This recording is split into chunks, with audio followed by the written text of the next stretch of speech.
You mentioned this Atlantic article. I want to give credit where credit is due. David Frum is the author of the article. The article's called "Biden Laid the Trap, Trump Walked into It."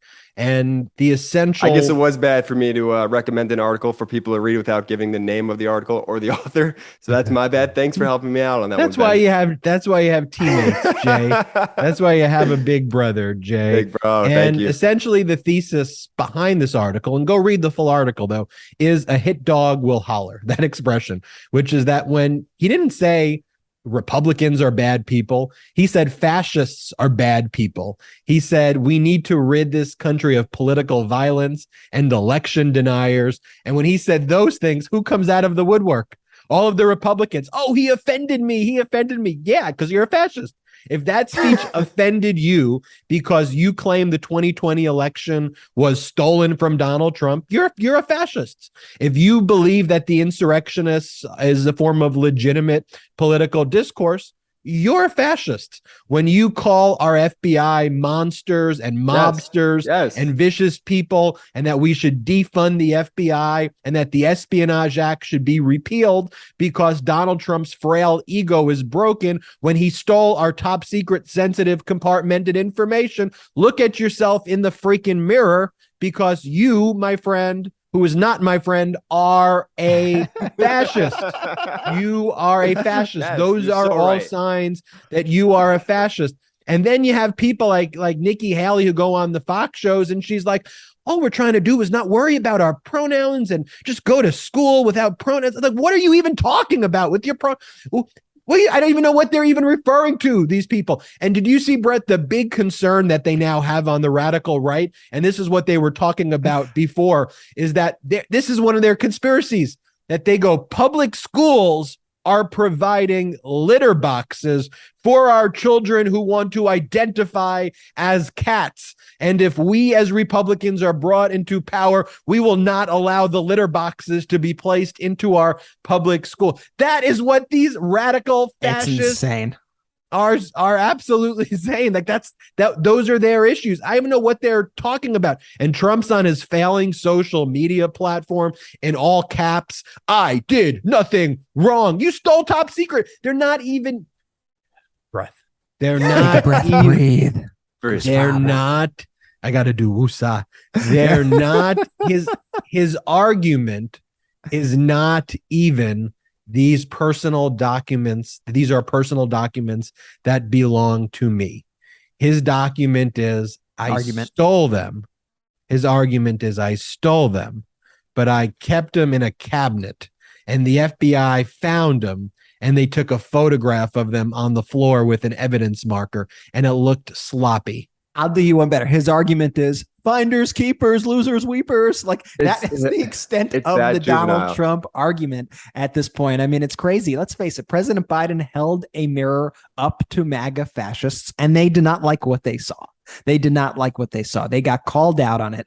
And I'll play you this clip right now. Let's play this clip from the Donald Trump presidential campaign. This is from August of 2020, where Trump goes on a rant and he struggles through it. He has a little bit of difficulties through this, as you will see, but he goes and he calls Democrats fascists, or whatever word he attempted to use here. He butchers it. There, let's play this clip. You know all about that. Take away our energy, if you can believe it. No fossil fuel.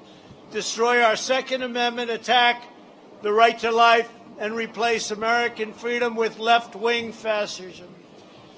Left-wing, we're going left-wing all the way. Fascists, they are fascists.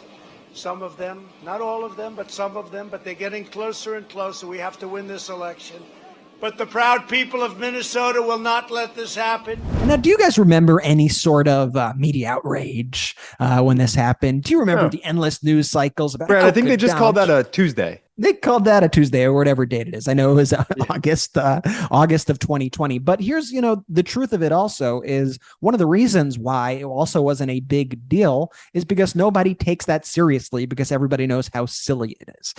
The fact is that President Biden hit the target in a bullseye. And because he hit it with such precision, that's why it was so impactful. And that's why these people are reacting the way they were. They got caught, they got busted, and they got called out. And so now they're trying to do, Ben and Jordy, everything that they always try to do in all these situations, which is let's throw all this culture war stuff out there and try to distract people with the pronouns and with the books and with the this and the that. And guess what? For the first time, it's really not working. I mean, we saw this work when maybe like gas prices were higher and inflation was higher. And, you know, they were able to kind of capitalize on those moments and talk about Dr. Seuss and Mr. Potato Head and sexy green M&Ms. But now they're trying the same playbook. It's not working. I'm going to say it. People like stability over stupidity, and they love the stability that President Biden keeps bringing to this great country. It's also, they're not used to Democrats punching back, Jordy. They're not used to it. And so they're having this visceral reaction right now because they're like, oh, shit, wait. Did he just call us out?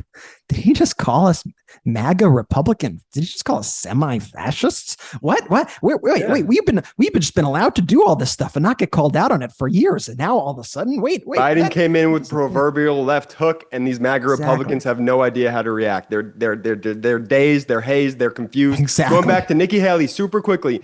Why her whole argument was so bizarre, and why we're continuing to see that as well with these MAGA Republicans, it's sort of what we hinted at the beginning of this show.